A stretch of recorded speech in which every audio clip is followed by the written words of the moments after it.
Hi, beautiful souls. It's sometimes hard to imagine just what each person goes through in their journeys here on this earth plane. This is why it's so vital to be compassionate about everybody's experience, because we can never really truly know what somebody else has had to make peace with, get to grips with, learn from, transcend, and move forwards to become the person that they are in this now. Sometimes we can quite easily label or judge others. And of course, labeling and judging only comes from the ego. Those of us that have managed to transcend the ego will know that when you've moved beyond that, you just see each soul as a dear soul doing their very best. You have compassion for their journey, compassion, knowing that they are just doing their best from the point of consciousness that they're operating from. Some people do not go within. Some people normalize trauma. They make it part of their normal reality. And in normalizing things that are distorted, you only create more distortions because you're not seeing truth. You're just creating more illusion. You see, this is the thing. It's like distortion just goes on and makes more distortion, and you bend things. It makes a sort of like a kink. And in these kinks, energy can get stuck and it can stagnate. And then eventually the whole distortion has to break because it's not sustainable, it's not organic. It has to be revealed and seen for what it is. Any area of distortion and density, nefarious natures and whatever else has to be revealed. And when you have an increase of light that can certainly be felt by those that are sensitive, then it has to be brought to the surface so that it can be cleared. Because right now, everything is about clearing. This planet is doing a massive purge, a massive cleansing is very much underway. And when people hang on to their limiting beliefs and outdated ideas and operating from mind rather than from heart, clinging on to their distortions as if that's reality, not daring to look beyond the illusion to truth, then, you know, these bumps in the road, they come and they boom and they boom and they boom and they knock people over. And then just as they get up again, then another one comes, because, you know, you can't disperse and release all distortion all at once if you have accumulated innumerable amounts over a long period. So things must be released in installments, cleared, released. Like I've said before, likening it to cleaning your kitchen cupboards and everything, there's a process in which you do it. And this is kind of really what is happening here right now. And this brings me to compassion. Having compassion for others, but really have compassion for yourself too. The other day I got stirred and I lashed out, and I didn't really mean it. But when you're hurting, or when you're releasing something, or when you're feeling this pull, like sometimes everywhere you go, there's people offloading and projecting onto you. And, you know, you get to a point where you've just had enough. You've just had enough. And you just want to just kind of, you don't want to explode. No one wants to explode, but it's kind of like, I have had enough, and you just have to let it go. A friend of mine always says, like, don't lock horns, don't lock horns. And this is true, because you just create more distortions, which is also another word for karma. And you don't want to be doing that for yourself. You don't want to be doing it for others either, because you want everybody to have the smoothest path available to them. so that they can come here and fulfill their missions. Everybody has a mission when they come here. When they come into Earth, they go, okay, I take upon board that mission. Thank you very much for this opportunity. I'm so grateful. And then they enter into the Earth and they forget everything that they were. And then they, because they forget everything that they were, they tend to go off course, and then they get distracted by different things. And then before you know it, they accumulate distortions and they get further and further away from that they are, that it's so difficult for them to remember until they do start to go within and they do start to release those layers of distortions, the illusions, and then they start to come back and see and remember the truth. And they allow themselves to reveal that, knowing it, having confidence in who they are. I heard this lovely story the other day of this woman. I can't remember where the story came from, but this woman, she returned home after having a little child. And so she was with her husband, and she brought the little daughter into the house, and she placed the little daughter into her crib and tucked her in nicely. And the little son that they had already said, do you think I could have a moment with my little sister alone, if that's okay?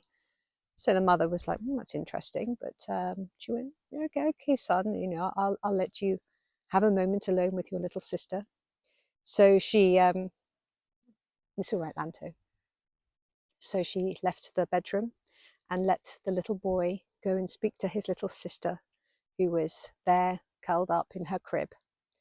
And he approached her and he said to his sister, and at this point the mother had left the room, but she had left the door slightly ajar and was listening the other side. Careful parent, I guess. And he said, please tell me, who are you? Where are you from? He said, because I'm forgetting and I don't want to forget. Help me to remember.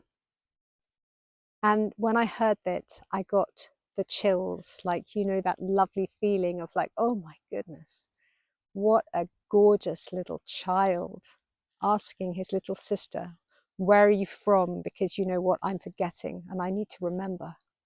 And that's the thing.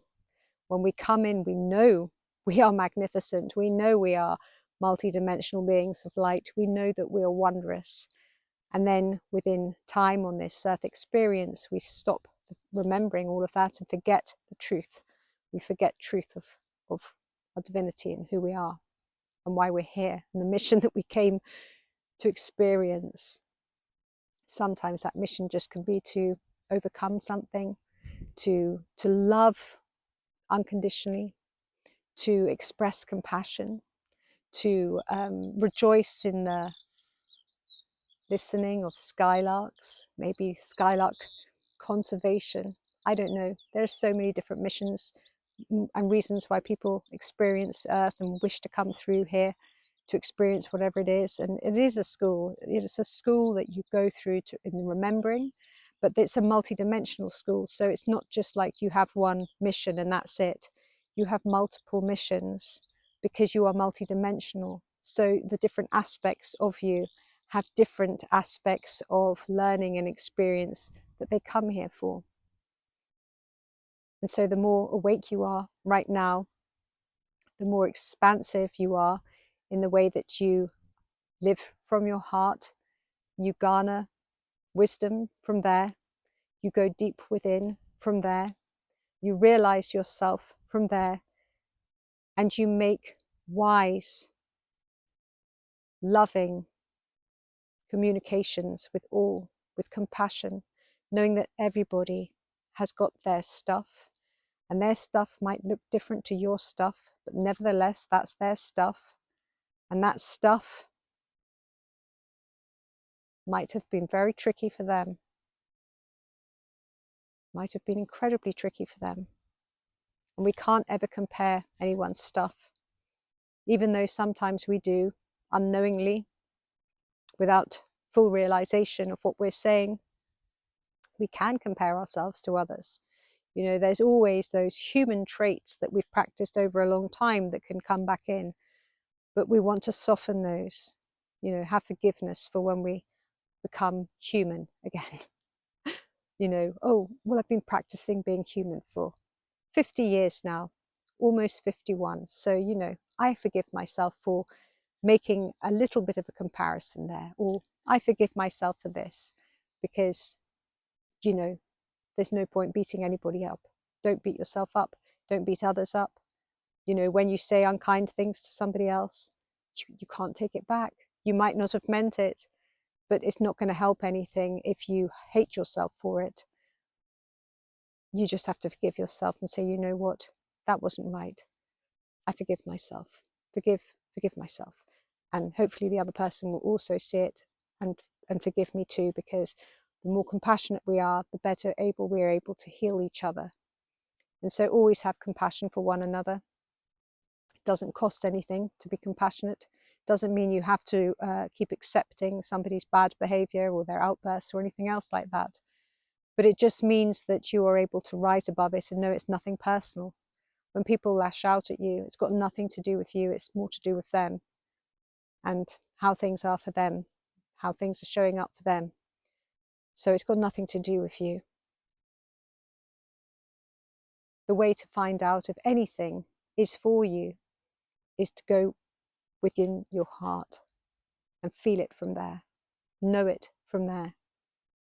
Because if you're still playing with your mind, you're going to get it wrong.